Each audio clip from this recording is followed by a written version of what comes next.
हाय सगळ्यांना स्वागत आहे नवीन एका छोट्याशा आपल्या मिनी ब्लॉगमध्ये डेली ब्लॉगमध्ये. तर नागपंचमीच्या सणाचा हा व्हिडिओ आहे बरं का, त्या दिवशीचा. तर आम्ही सगळ्या जावा मिळून म्हणलं वारुळाची पूजा करून पुढं झोकाही खेळलो आहे बरं का. मस्तपैकी असा व्हिडिओ आहे, कुठे स्किप करू नका, पूर्णपणे व्हिडिओ बघा. कारण आज आम्ही सगळ्या एकत्रित झालो होतो, सगळ्या जावा आमच्या भाऊकीतल्या सगळ्या, म्हणजे ज्या पण येतात त्या आल्या होत्या, बाकीच्या राहिल्या होत्या, पण आम्ही जेवढ्या येतात तेवढ्या आलो होतो एकत्रित आणि सणाचा आनंद घेतला होता. तर बघू शकता तुम्ही पुढील बरं का. आणि त्या अगोदर सांगायचं म्हटलं तर आपल्या चॅनलला कोणी सबस्क्राईब केलं नसेल तर वंदना बंडगर या चॅनलला सबस्क्राईब करा आणि पूर्णपणे ब्लॉग बघा. तर कोणी असे नागपंचमीचे हे सण साजरं केलं ते मला कमेंटमध्ये सांगत चला. तर त्या अगोदर म्हणलं मी वारुळाची पूजा करूया. आता पहिल्यासारखं वारुळ पण राहिलेलं नाहीत बरं का, म्हणजे असं मोठं वारुळ, इथं थोडंसं बांधायला वारुळ होता, तिथंच सगळ्यांनी पूजा करून घेतली. घराजवळच आहे आमच्या त्या जावच्या, त्यामुळं तिथंच आपलं हे करून घेतली पूजा. तर हो काही बसलेले तर ह्यांच्या घरापाशी, ह्यांच्या घरी आम्ही गेलो होतो सगळेजण. ही जे आता पूजा करतात ना स्वातीताई आहात त्या, त्यांच्या घरी गेलो होतो आम्ही. आणि ही त्यांची सासूबाई आहेत, त्या आता ज्या पूजा करत होत्या त्यांची सासूबाई, ह्यांना आम्ही सगळेजण नानी म्हणतो. तर त्यांनी पण पूजा केली, सगळ्यांनी आम्ही हा वारुळाची पूजा केली बरं का. सगळ्यांनी आपली पूजा ही केली. आणि बारकी लेकरं होते त्या हिचं जावाचं, तिनं पण ते आणलं होतं. ही पण त्यांची सूनच आहे, अगोदर होती ना स्वातीताई त्यांची अमृताताई, ही थोरली जाव आहे त्यांची.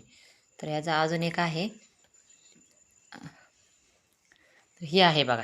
ह्या तिघीजणी सख्ख्या जावा आहेत, त्या आता नानी म्हणलं का नाही मी तुम्हाला, तर त्यांच्या ह्या तिघी सुना आहेत. तर अशा, तर सगळ्यांनी आम्ही पूजा करून घेतोय बरं का. तर आता ही उभं राहिलेली ही पण त्यांची सूनच आहे, नानीची म्हणजे सख्खी चुलत सून आहे. हिचं नाव आहे अनुष्का. ही आमच्या सगळ्यात बारकी झाली. आता हो काही काकी आल्या, त्या ह्यांना पण सगळे मॅडमच म्हणतात, पण आम्ही सगळ्यांना काकी म्हणतो ह्यांना. काकीनी पूजा केली आणि सविताताईने पण पूजा केली. नंतर आम्ही एकमेकींना हळदी कुंकू लावायला लागलो. म्हणलं हळदी कुंकू लावूया आणि परत झोका खेळायला जाऊया म्हणलं, म्हणून हळदी कुंकू सगळ्यांनी एकमेकीला आपलं लावून घेतलं बरं का. लावून घेतलं कारण सणा दिवशी तिथं हळदी कुंकू पूजा झाल्यानंतर लावून घेतलं. आणि म्हणलं एक फोटो घ्या म्हणलं सगळ्यांचा बरं का, फोटो घ्या म्हणलं. सरांच्या बायको आहेत, तर ती झालं पूजा झालं तिथलं बरं का. आता तेव्हा का तिचं मॅडम आमच्या झोका खेळायला लागल्या. त्या पहिल्या स्टार्टरला मॅडम बसले, त्या म्हणल्या मी बसते आधी, बसून झोका खेळते म्हणल्या, बघू कसं येतंय की नाही येतंय म्हणल्या. आणि बघा आता उभा राहिल्या, सगळ्यांनी बसणार आहे ते बरं का झोका खेळाय. प्रत्येकजणी झोका खेळणार, तर कशा खेळते त्या कशा नाही तुम्ही नक्कीच बघा बरं का. कोण जास्त खेळतंय कोण कमी, ते असं उंच झोका नेतं हे तर बघू शकता तुम्ही. मी एक शॉर्ट व्हिडिओ टाकला होता, तो आपला माझा आणि सतीताईचाच टाकला होता बरं का, म्हणजे तेवढाच, बाकी काही नाही जास्त टाकला. तर इथं सगळ्या बसणार आहेत. अजून आमच्यातली ज्योती काकी पण आहेत बरं का, त्या आहेत, त्या पण आहेत. ते दिसत नाहीत इथं बरं का, तुम्हाला सांगते पुढं कुठं आहेत त्या पण आमच्या ज्योती. आम्ही त्यांना काकीच म्हणतो सगळ्यांना, मॅडम म्हणतात त्यांना पण सगळ्या, पण आम्ही पण काकीच म्हणतो. पण थांबा अजून त्या काय दिसत नाहीत, ते पण आहेत दाखवते. तर बघा आता हे आमच्या सविताताई उभा राहून खेळायला लागल्या त्या झोका बरं का, उभा राहून. स्त्रियांचा सण नागपंचमीचा हे असंच इकडं तिकडं झोका खेळायचा, तेवढाच 1-2 दिवस एवढ्या कामाच्या ह्याच्यातून एन्जॉय करायचा असतो, बाकी काय असते तेव्हा. मग असं तर रोज कामच असतंय की, मग सणा दिवशी तर थोडासा 1 तासभर तर थोडासा एन्जॉय नको का. मग असं तर रोज कामच असतंय की. मग काय, मी बसली बघ, मी पण खेळली अशी बसून सविताताईसारखं. आता म्हणलं उभा राहून खेळायचा. बघा आता मी आणि स्वातीताई आहोत बघा. आता आम्हा दोघींचा झोका आम्ही कसा खेळलोय कसं नाही बघा. अशी तर भीती वाटतच होती एवढा उंच झोका न्यायचा म्हणलं ना बरं का. कधी नाही खेळलेलं झोका, लहानपणी खेळलेलो, लय उंच न्यायचो लहानपणी, पण आता काय, मी तर पहिल्यांदाच खेळायला लागले होते बरं का.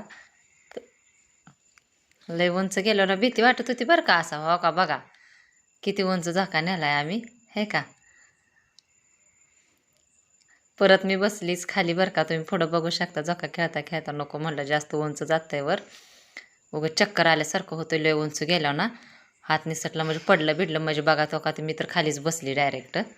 नको म्हणलं बस, चक्कर आल्यासारखं होतं ना जास्त उंच झोका गेल्यावर ना.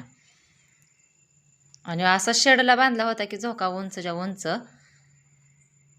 लय उंच बांधला होता. आणि मग तिथनं आल्यानंतर पोळ्या करायला लागली बरं का. पोळ्या केल्या. बाकीचा व्हिडिओ आहे बरं का त्याच्या पुढील व्हिडिओ येणार त्यात बाकीचा व्हिडिओ. तर पुढचा व्हिडिओ नक्कीच बघा. त्यात आम्ही फुगडी खेळलो आहे, संगीत खुर्ची खेळलेलं आहे. तर मला आता स्वयंपाक करावा. व्हिडिओ मोठा होतो म्हणून टाकला नाही बरं का. व्हिडिओ खूप मोठा होतोय म्हणून व्हिडिओ इथं स्टॉप केला होता आम्ही. पुढच्या व्हिडिओमध्ये टाकणार आता बाकीचं. बस पुढच्या व्हिडिओमध्ये अजून बरंचसं काय काय फुगडी खेळवली आहे सगळं बाकीचं काय येणार आहेत आणि बघू शकता तुम्ही. मग मी जो काही खेळून आल्यानंतर मग सोमवार असल्यामुळं ना त्या दिवशी सोमवार होतं म्हणून स्वयंपाक लेटच केला होता. मग तिथनं आल्यानंतर आपलं डाळ शिजवून पोळ्या बिळ्या मस्त केल्या, भात केला, आमटी केली आणि मी पोळ्या लाटत होते. तर मग म्हटलं आता घ्यायच्या लाटून आणि नंतर संध्याकाळचं सोमवार सोडायचं. असं पण कोण काय लवकर जेवत नाही. तर पुरण बिरण बारीक करून भरपूर घेतलं होतं पण संध्याकाळच्या टायमापुरतंच करायचं होतं स्वयंपाक. सकाळ म्हटलं त्याच्या पोळ्या करायच्या म्हटलं म्हणून स्वयंपाक चालू होता बरं का. तर व्हिडिओ कसा वाटतं कसं नाही नक्कीच कमेंटमध्ये सांगत चला. तोपर्यंत बाय बाय सगळ्यांना.